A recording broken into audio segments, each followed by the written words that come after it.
নমস্কাৰ শ্ৰদ্ধাৰ দৰ্শক তথা প্ৰিয় সতীৰ্থসকল আজি অখিল গগৈ দেৱ বিধায়ক ৰাইজৰ দলৰ বিধায়ক অখিল গগৈ দেৱ কিন্তু আজি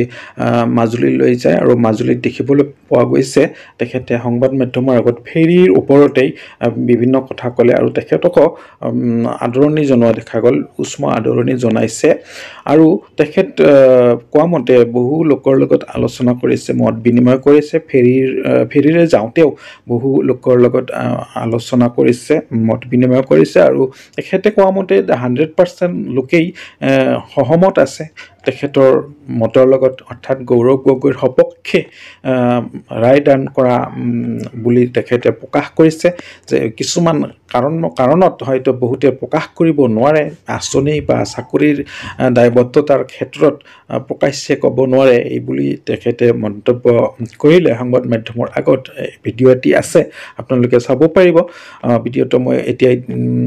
দেখুৱাম তো তাৰ আগতে এটি ৰিকুৱেষ্ট যদি আপোনালোকে চেনেলটোত প্ৰথম আহিছে তেন্তে সাবস্ক্ৰাইব কৰিবলৈ নাপাহৰিব দেখিবলৈ পোৱা গৈছে এই অখিল গগৈ দেৱ কিন্তু সক্ৰিয় ভূমিকা পালন কৰিছে গৌৰৱ গগৈৰ নিৰ্বাচনী প্ৰচাৰৰ ক্ষেত্ৰত একেবাৰে সদায় সৰব হৈ থাকে বিশেষকৈ এই শাসনাধিষ্ঠ দলটোৰ বিপক্ষে কিন্তু সদায় সৰব ভূমিকা পালন কৰি আহিছে যিকি নহওক এতিয়া আহকচোন তেখেতৰ ভিডিঅ'টো চাই লওঁ লোকসভা নিৰ্বাচনক লৈ মাজুলী যেন বৰ্তমান সময়ত শাসক বিৰোধীৰ বাবে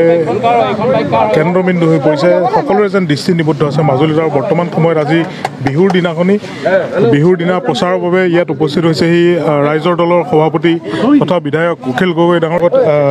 কথা পাতিম আজি বিভিন্ন কাৰ্যসূচী আছে বিভিন্ন কাৰ্যসূচীলৈ মাজুলীত উপস্থিত হৈছে তথা আজি বিহু লগত শুভেচ্ছা জনাইছোঁ মই প্ৰথমতে মাজুলীবাসী আৰু সমগ্ৰ অসমবাসী ৰাইজলৈ বিহুৰ শুভেচ্ছা জনাইছোঁ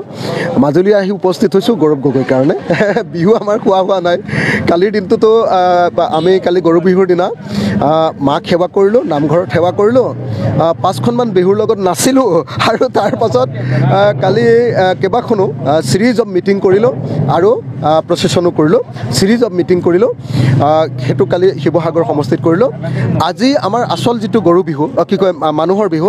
মানুহৰ বিহুত আজি আমি উপস্থিত হৈছোঁহি মাজুলীত গৌৰৱ গগৈ অসমৰ সুসন্তান গৌৰৱ গগৈৰ কাৰণে প্ৰচাৰ কৰিবৰ কাৰণে আহি উপস্থিত হৈছোঁহি গৌৰৱ গগৈ অসমীয়া জাতিৰ গৌৰৱ আপোনালোকে সকলোৱে জানে গৌৰৱ গগৈয়ে ভাৰতৰ সংসদত গুৰুত্বপূৰ্ণ ভূমিকা গ্ৰহণ কৰিছে ভাৰতৰ সংসদত ভাৰতীয় অৰ্থনীতিৰ ওপৰত বিতৰ্ক কৰাৰ পৰা চীনৰ লগত ভাৰতৰ সম্পৰ্ক গ্ল'বেল ৱাৰ্মিঙৰ পৰা আমাৰ 37 নং ৰাষ্ট্ৰীয় ঘাইপথ কেতিয়া 4 লেন কিয় ইমান দেৰি হোৱা নাই তালৈকে প্ৰত্যেকটো প্ৰশ্ন বিৰোধৰূপে উত্থাপন কৰিব পৰা সাংসদ যদি এই মুহূৰ্তত আছে তেওঁৰ নাম গৌৰৱ গগৈ তাৰ বিপৰীতে তপন গগৈ এজন নিমাতী কইনা তপন গগৈ হিন্দীও নাজানে ইংৰাজীও নাজানে তাৰ ফলস্বৰূপে তেওঁ সংসদত মনে মনে বহি থাকে যি সময়ত যোৱা 5টা বছৰত গৌৰৱ গগৈ 245টা প্ৰশ্ন উত্থাপন কৰিছে সেই সময়ত তপন গগৈ মাত্ৰ 9টা প্ৰশ্ন উত্থাপন কৰিছে তাকো লোকে লিখি দিয়া প্ৰশ্ন গতিকে এজন অযোগ্য সাংসদক আমি জিকাই থকাটো কেতিয়াও সম্ভৱপৰ নহয় সেইকাৰণে গৌৰৱ গগৈ নিচিনা এজন সাংসদ যি সাংসদে ভাৰতৰ লোকসভাত মানে দপদপাই আছে সৰব ভূমিকা পালন কৰিবলৈ সক্ষম হৈছে আৰু সমগ্ৰ ভাৰতবাসীৰ দৃষ্টি আকৰ্ষণ কৰিবলৈ সক্ষম হৈছে সেই গৌৰৱ গগৈক যোৰহাটৰ পৰা এতিয়া ভাৰতৰ মানুহে জিকাবনে নাই এইটো চাই আছে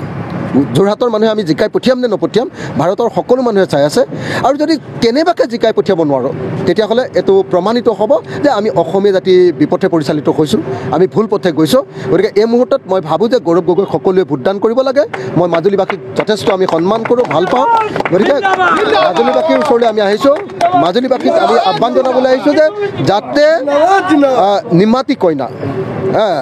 যাক অসমীয়াত ভাংকুটা মাৰি বুলি কয় ভাংকুটা মানে কাম নোহোৱা অকমন্য সাংসদ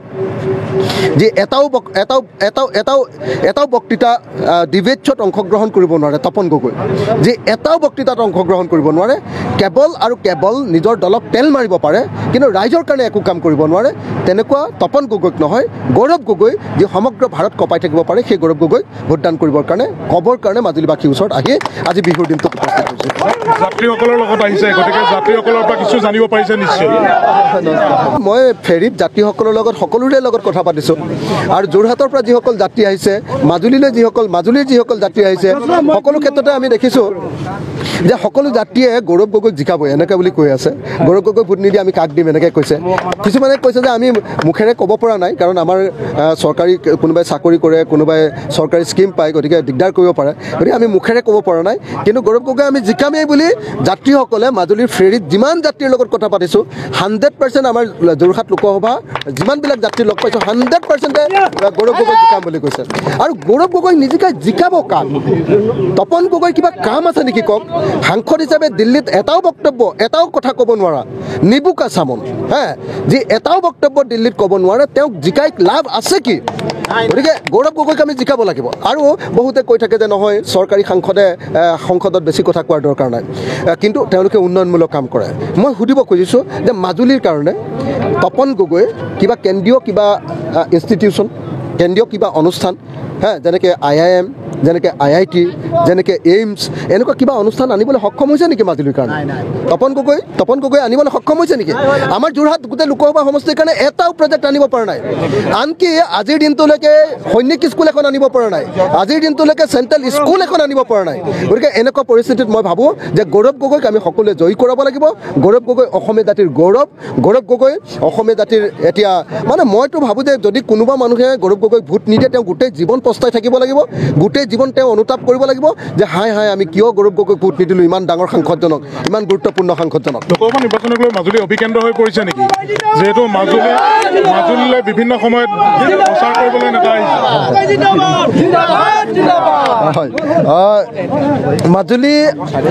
মাজুলী মানে আপোনালোকে সকলোৱে জানে যে বিজেপিয়ে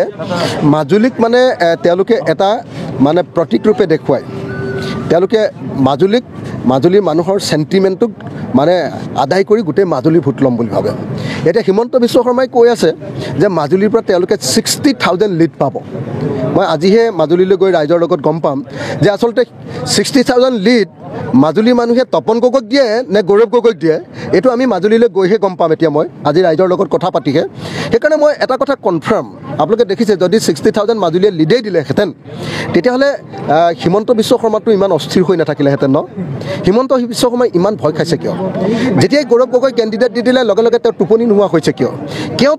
তেওঁ যোৰহাটত অনবৰতে থাকিবলগীয়া হৈছে? কিয় তেওঁ যোৰহাটত বাগানৰ চৰ্দাৰ চকীদাৰ সকলোকে গামোচা পিন্ধাই ভাত খুৱাই টকা বিলায় তেওঁ কিয় এনেকুৱা পৰিস্থিতিৰ সৃষ্টি কৰিবলগীয়া হৈছে? কিয় ইমান টোপনি নোহোৱা অৱস্থাৰ সৃষ্টি হৈছে? কিয় তেওঁ